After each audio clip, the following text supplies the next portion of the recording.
Hello అందరికీ. Welcome to stock market info Telugu. మనం ఇప్పుడొచ్చేసి ఇదేంటంటే మనకు అసలు మార్కెట్ ఎలా ఉండబోతుంది? అసలు మనం మార్కెట్స్ ఆహ్, పడుతుంటే ఎందుకని ఎన్ భయపడకూడదు? అసలు ఈ విషయం అనేది ఈ విషయం గనుక మీరు తెలుసుకున్నారంటే కంపెనీ స్టాక్ అంటే మీరు ఉన్నది ఏ స్టాక్ అయినా కూడా మంచి స్టాక్‌ను మీరు లాస్‌లో అమ్మడానికి ఇష్టపడరు. ఎలా అనేది స్టాకు ఎందుకు మనము బై చేస్తాము? దాని గురించి దాని పూర్తి అవగాహన గురించి అని చెప్పేసి ఈ వీడియోలో పెట్టడం జరుగుతుంది. అది వీడియోను పరిశీలిద్దాం.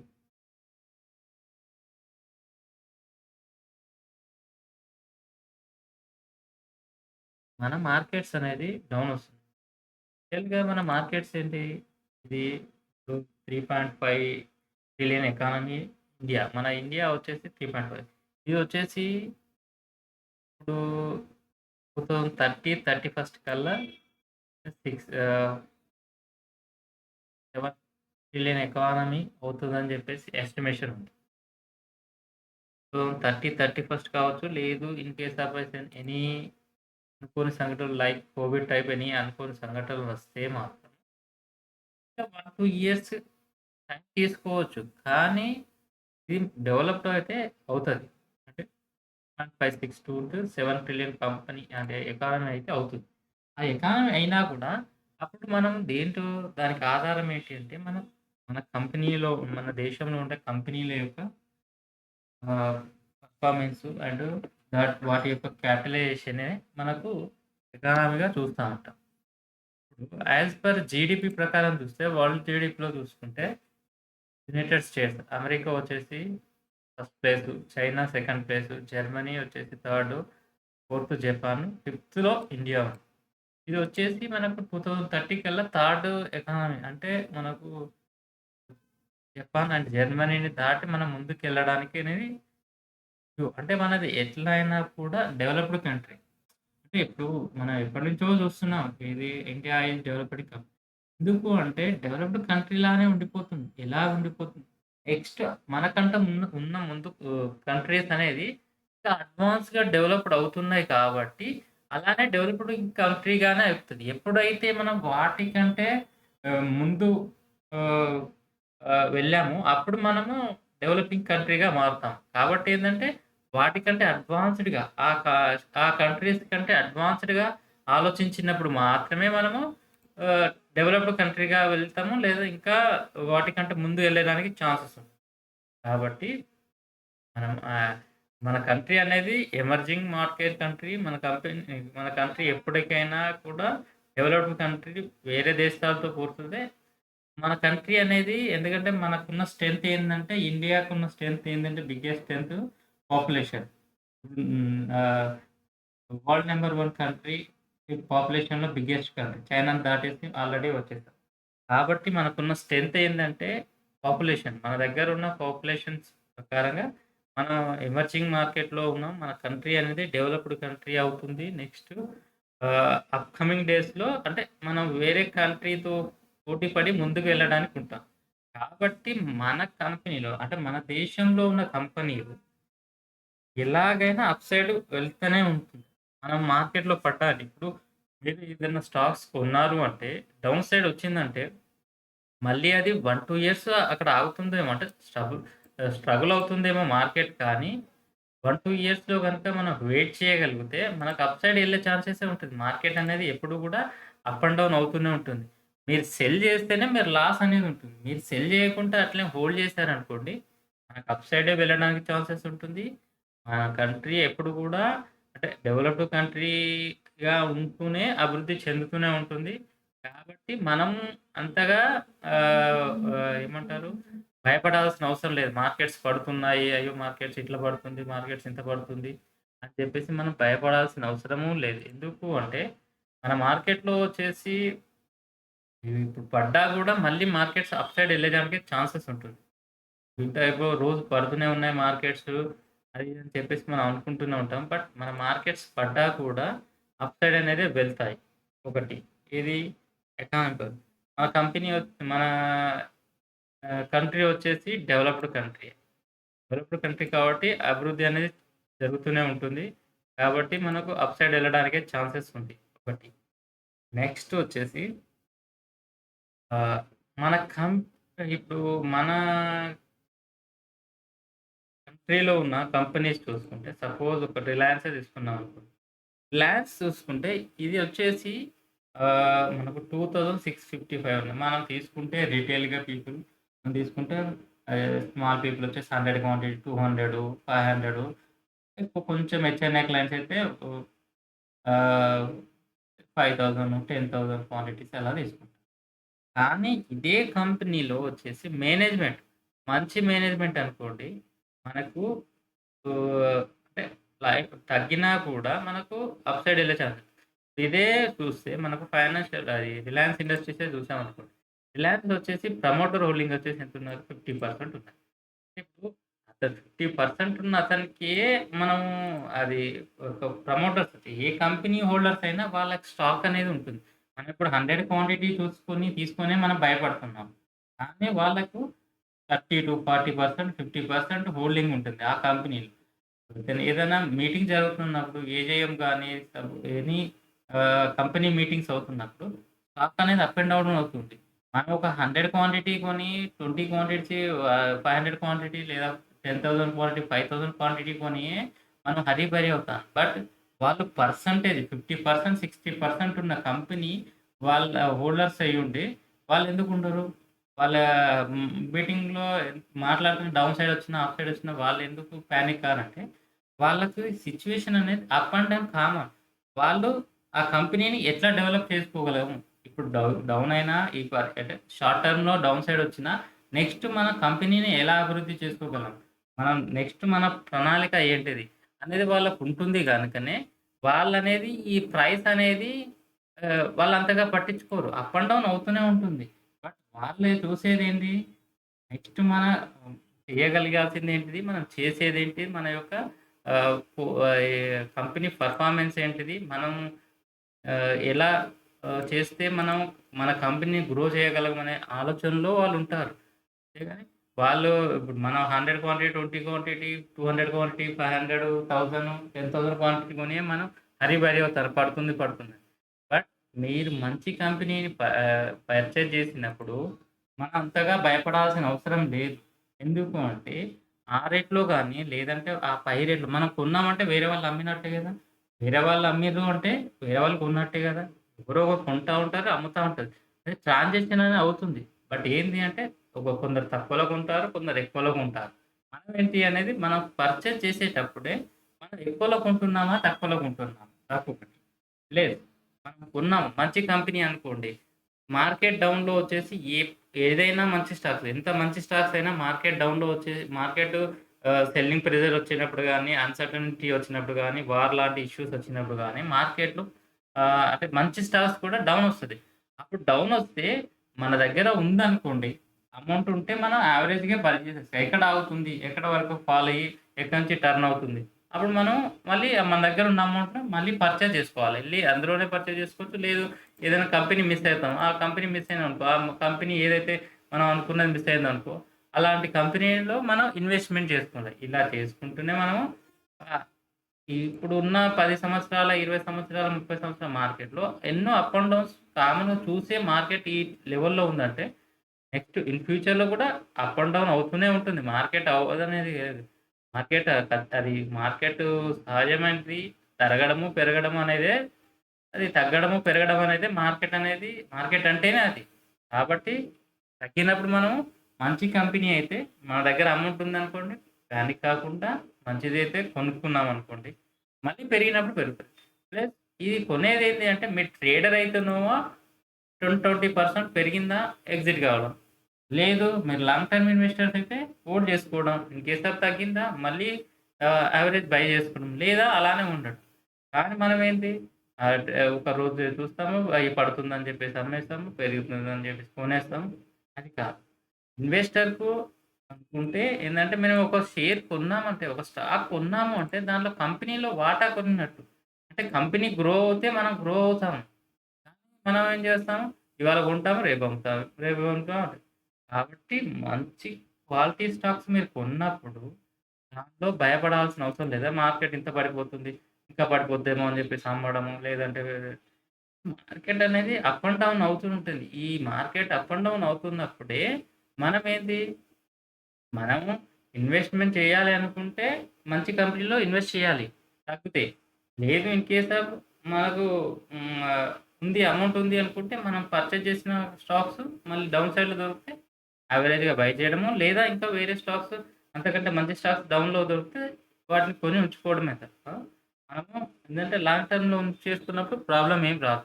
ఇన్ కేస్ ఆఫ్ షార్ట్ టర్మే తీసుకున్నాం. షార్ట్ టర్మ్ తీసుకున్నప్పుడు మనకు 1, 2 రూపీస్ వస్తుంది. అంటే 20%, 10%, 20% వస్తుందనుకోండి. మీరు అంతగా మీరు ఎక్కువ హోల్డ్ చేయలేదనుకున్నప్పుడు అది చూసుకుంటూ ఉండాలి. 20% పెరిగింది. మన దగ్గర నుంచి మనకున్న దగ్గర 25% పెరిగిందనుకోండి. ఆ 20% కంటే బిలో వస్తే నేను సేల్ చేస్తాను. మళ్ళీ 30% పెరిగిందనుకోండి. ఆ 25, 30% వస్తే కిందకొస్తే అమ్ముతాను. ఇలా మీరు చేంజ్ చేస్తా ఉంటే అది పెరుగుతా ఉంటే మన ప్రాఫిట్‌ననేది పెంచుకుంటా ఉండి మనం జీటీడీ ఆర్డర్‌లు కూడా వచ్చాయి ఇప్పుడు. జీటీడీ ఆర్డర్ కూడా ప్లేస్ చేసుకోవచ్చు. కాబట్టి ఏందంటే మార్కెట్ పెరుగుతా ఉంటే మనం వెయిట్ చేస్తూ పెంచుకోవడం. తగ్గిందనుకోండి, తగ్గితే మనం అంటే లాస్ ఎప్పుడైతాం మనం సెల్ చేస్తేనే లాస్ అయితాం. లేదు అనుకుంటే మనం ఆటోమేటిక్‌గా మనము ఉంచుకున్నామనుకోండి, ఈ 10 సంవత్సరాల మార్కెట్ ఎన్ని అప్ అండ్ డౌన్‌లు వచ్చినా మళ్ళీ పెరుగుతున్నది అంటే, మార్కెట్ అనేది అప్ అండ్ డౌన్ సహజము. పెరుగుతూనే ఉంటుంది. ఇది మన కంట్రీకి ఎమర్జింగ్ మార్కెట్స్, మన కంట్రీ అనేది డెవలప్డ్ కంట్రీ. ఆటోమేటిక్‌గా మనకు మన దేశంలో ఉన్న మంచి కంపెనీలన్నీ గూడా పెరగడానికే స్కోప్ ఎక్కువ. ఈళ్ళేందంటే చెప్పాం గదా! మనం ఏందంటే మన దగ్గర ఉండేది అమౌంట్ పెట్టేది ఆహ్, ఒక 1,00,000 పెడతాం, 2,00,000 పెడతాం, 5,00,000 పెడతాం. కానీ కంపెనీలు కొన్ని లక్షల కొద్దీ మార్కెట్ క్యాపిటల్ ఉన్న కంపెనీల్లో వాళ్ళు 20%, 30% వాటా ఉంటది. వాళ్ళెంత పానిక్ అవ్వాలి? అందుకని వాళ్ళకేందంటే ఈ ప్రైస్ అనేది అప్ అండ్ డౌన్ అనేది ఓకే.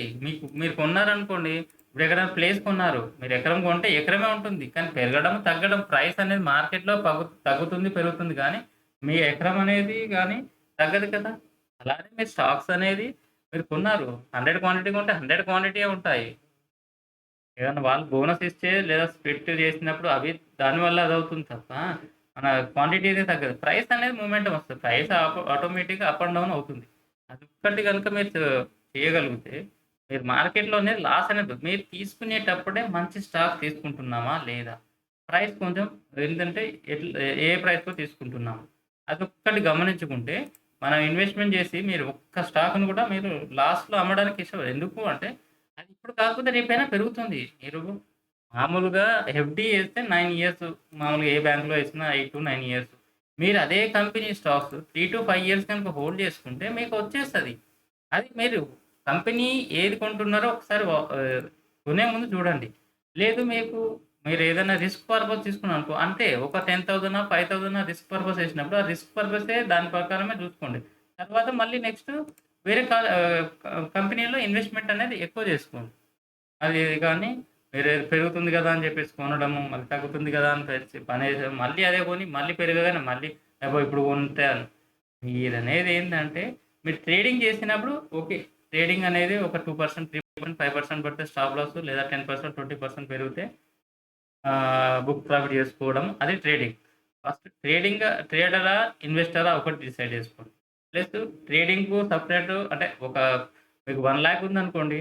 ఒక 50,000, 60,000 వచ్చేసి ఇన్వెస్ట్‌మెంటు, 30,000, 40,000 ట్రేడింగ్‌కి ఇలా కేటాయించుకొని మీరు ఆ అమౌంట్‌తోనే మీరు ట్రేడింగ్ గాని, ఇట్లా ఇన్వెస్ట్‌మెంట్ చేస్తే మనకు ఈ మార్కెట్‌లో ఈజీగా వస్తాయి. మార్కెట్‌లో డబ్బులు రాకపోవడం అంటూ ఉండదు. అందరు డబ్బులు రాకపోతే ఈ మార్కెట్‌లో ఎవరు కూడా అంతగా పెద్ద పెద్ద వాళ్ళు ఇన్వెస్ట్‌మెంట్ చేయరు.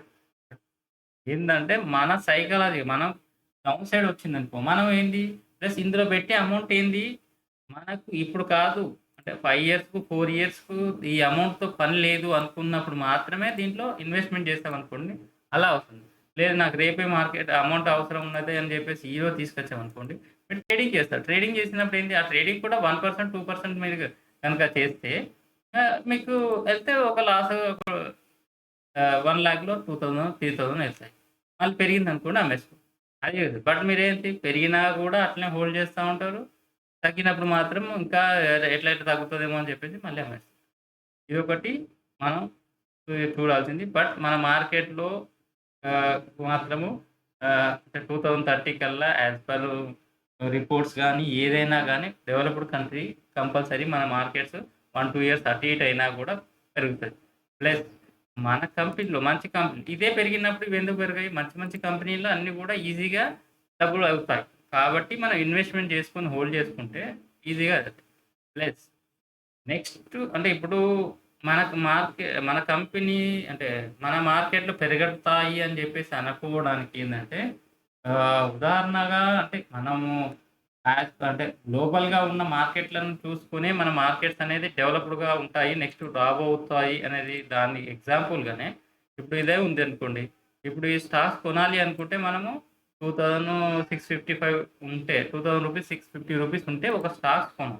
కానీ అదే అమెరికాలో ఏందంటే రూ. 100 ఉన్నా గూడా దీన్ని కొనగలం. అంటే 100 రూపీస్ ఉన్నా గూడా దీంట్లో 0.0010 units price like mutual fund లాగా యూనిట్స్ వైస్‌గా మనం కొనగలం. అలానే ఇప్పుడు సపోజ్ ఎంఆర్ఎఫ్ఏ తీసుకున్నాం. ఎంఆర్ఎఫ్ మనం ఒక స్టాక్స్ కొనాలి అంటే 1,22,750 రూపీస్ ఉంటుంది. కానీ ఇప్పుడున్న ప్రెజెంట్ రేట్ ప్రకారంగా అంటే ఇప్పుడున్న ఇండియన్ మార్కెట్‌లో మన ఎంఆర్ఎఫ్ కొనాలి అనుకుంటే 1,23,000 రూపీస్ ఉంటే మాత్రమే మనం ఎంఆర్ఎఫ్‌ని కొనగలం. కానీ రాబోయే రోజుల్లో మన ఎంఆర్ఎఫ్‌ని కొనాలి అంటే కూడా రూ. 100, రూ. 200, రూ. 500 ఉన్నా గూడా అంటే 0.0001% యూనిట్స్ అని జెప్పేసి. మ్యూచువల్ ఫండ్స్ ఎలాగైతే యూనిట్స్ ఉంటాయో, అలాగా మనకు యూనిట్స్ రాబోవు. అదెందుకు అంటే ఇలా ఈ 1,00,000 అమౌంట్ అనేది మనము ఒక స్టాక్‌ను ఇన్వెస్ట్‌మెంట్ చేయాలి అంటే 1,00,000 చేయకపోవచ్చు. బట్ 10,000 ఉన్నా, 5,000 ఉన్నా మనం రాబోయే రోజులలో మనము ఆహ్, ఇది ఈ ఈ ఈ ఇలాంటి స్టాక్స్‌లలో ఇన్వెస్ట్‌మెంట్ చేయగలం. అంటే మన మార్కెట్ అనేది అంత స్కోప్ ఉంది పెరగడానికి. ఇప్పుడు ఇది ఒక ఉదాహరణ ఏందంటే ఎంఆర్ఎఫ్ ఇప్పటివరకు స్ప్లిట్ చేయలేదు, బోనస్ చేయలేదు, ఏది చేయలేదు కాబట్టి ఈ ప్రైస్ ఉంది. ఇప్పుడు వీళ్ళు ఇప్పుడు రిలయన్స్ ఉందనుకోండి. రిలయన్స్ ఇంతకుముందు బోనస్ ఇచ్చారు, స్ప్లిట్ చేశారు, ప్లస్ రైట్స్ ఇష్యూ ఇచ్చారు, చాలా చేశారు. ఇప్పుడు కూడా బోనస్ ఇష్యూ ఉంది. ఏది 26 ఇది 2600 ఉంది కాబట్టి మళ్ళీ 1300 చేంజ్‌గా మనకు 28న మనకు షో అవుతుంది. ఇలా చేయకుండా వెళ్తే గనక మనకి ఈ స్టాక్‌ను కూడా మనం ఈ రోజుల్లో 10,000, 15,000, 12,000, 15,000 పైన చూడాల్సుంటుంది. కాబట్టి మన మార్కెట్‌లో ఎంత డెవలప్ స్కోప్ వచ్చేసి ఎంత ఉందంటే ఈ 2000ది కూడా నెక్స్ట్ రాబోయే రోజుల్లో 10,000, 12,000 అయ్యే ఛాన్సెస్ ఉంది.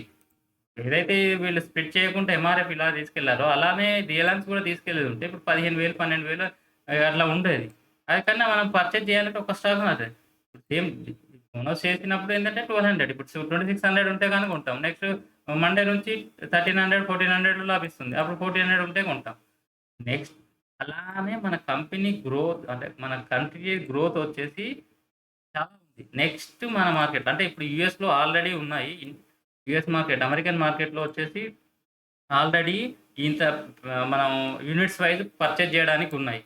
కాబట్టి మన కంట్రీలో ఉన్న కంపెనీలు గూడా అంతగా పెరిగే స్కోప్ ఉన్నాయి. మంచి కంపెనీలు మీరు గనక తీసుకుంటే కంపల్సరీ మీరు ఇన్వెస్ట్ చేసిన అమౌంట్స్ కంపల్సరీ పెరగడానికి ఛాన్స్ ఉంది. ప్లస్ రాబోయే రోజుల్లో యూనిట్స్ వైస్ మనం స్టాక్స్ పర్చేజ్ చేయగలం. అంటే ఇప్పుడున్న ప్రైస్‌లో కాకుండా ఇన్ కేస్ ఆఫ్ మంచి కంపెనీలు పెరిగితేనే అప్పుడు మనకు యూనిట్ వైస్ వస్తది. ఇప్పుడు ఎలా అంటే మనకు ఎఫ్ అండ్ ఓలో లాట్స్ ఎలా చేంజ్ చేస్తున్నారో అలానే ఇప్పుడు ఇదివరకు బీఎస్సీలో టిక్ సైజ్ వచ్చేసి 1 పైసా ఉండేది. ఇప్పుడు ఎన్ఎస్‌లో ఇంతకుముందు 5 పైసా ఉండేది. అది 1 పైసా చేసేసారు. అలానే నెక్స్ట్ మన అప్‌కమింగ్ కాబోయే రోజుల్లో ఎందుకంటే ఆల్రెడీ యూఎస్‌లో నడుస్తూనుంది. ఏది పెద్ద స్టాక్స్‌లోను మనం ఇప్పుడు టెస్లా గాని, ఇవి ఎన్‌విడియా గాని మనకు యూఎస్ అకౌంట్‌లో ఉండేదుంటే మనం అది అంతా టోటల్‌గా మొత్తం డాలర్ అమౌంట్ పెట్టి కొనక్కర్లేదు. అందులో ఏంది రూ. 500, రూ. 1000 పెట్టినా లైక్ మ్యూచువల్ ఫండ్ యూనిట్స్ లెక్క 0.001, 002, 03 యూనిట్స్ అని చెప్పేసి వస్తాయి. అలాగా మన కంపెనీ నెక్స్ట్ మన ఇండియాలో కూడా అప్‌కమింగ్ డేస్‌లో అంత అదే యూనిట్స్ వైస్ రాబోయే ఛాన్సెస్ ఉంది. యూనిట్స్ వైస్ రావాలంటే ఈ ప్రైస్‌లో ఉంటే యూనిట్స్ వైస్ రావు.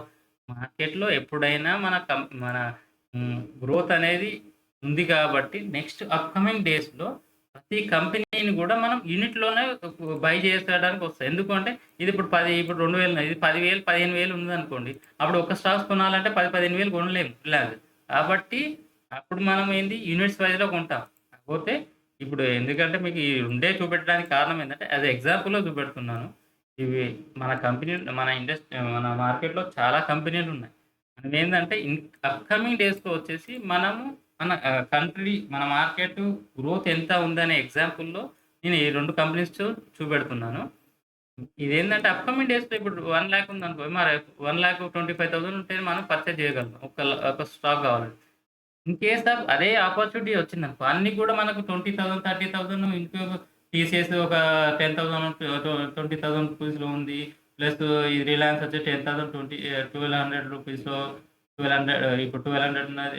నెక్స్ట్ 10,000 రూపీస్‌లో అలా ఉందనుకోండి. మనం ఒక స్టాక్స్ పర్చేజ్ చేయాలన్నా మనం చేయలేం. కాబట్టి అప్పుడు యూనిట్స్ వైస్ వచ్చే ఛాన్సెస్ అంటే నేను అప్‌కమింగ్ ఫ్యూచర్‌లో మన మార్కెట్‌లో ఎంత స్కోప్ ఉందని చెప్పేసి దాన్ని ఎగ్జాంపుల్‌గా తీసుకొని నేను చెప్పడం జరుగుతుంది. కాబట్టి మీరు ఏదైనా ఇన్వెస్ట్‌మెంట్ చేశారనుకుంటే, మీరు అంతగా అదే ఆహ్, భయపడాల్సి నష్టాలు చేసుకోవాల్సిన అవసరం లేదు. మీరు మంచి స్టాక్స్ కొన్నారు అనుకుంటే, కొని హోల్డ్ చేయండి.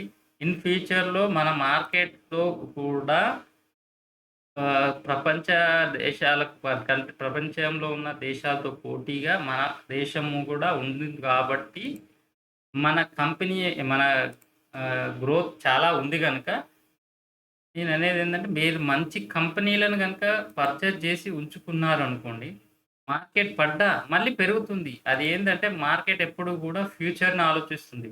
మార్కెటు ఎప్పుడు గూడా కరోనా టైంలో వచ్చేసి దనదన పడేసింది. డౌన్ సైడ్ వచ్చేసింది. ఎందుకొచ్చింది? నెక్స్ట్ ఫ్యూచర్ ఏందో ఉంటది. దానికి ఎప్పుడైతే వ్యాక్సిన్ అనేది కనిపెట్టారో నెక్స్ట్ ఆహ్, ఫాస్ట్‌గా రికవరీ అయింది.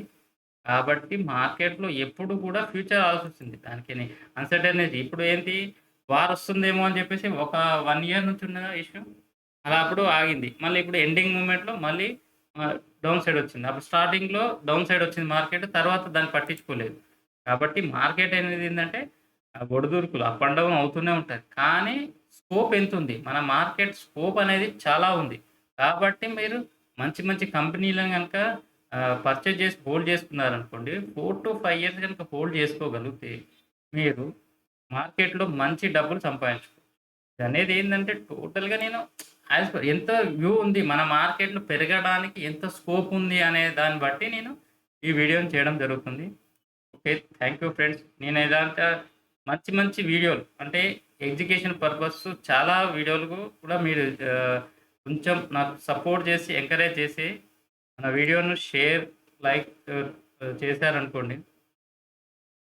నేను మంచి మంచి వీడియోలు గూడా మీకు ఎడ్యుకేషన్ పర్పస్‌గా నేను తీసుకోవడానికి ప్రయత్నిస్తూ ఉంటాను.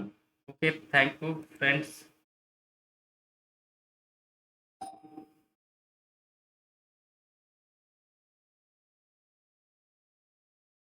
Please like, share, subscribe.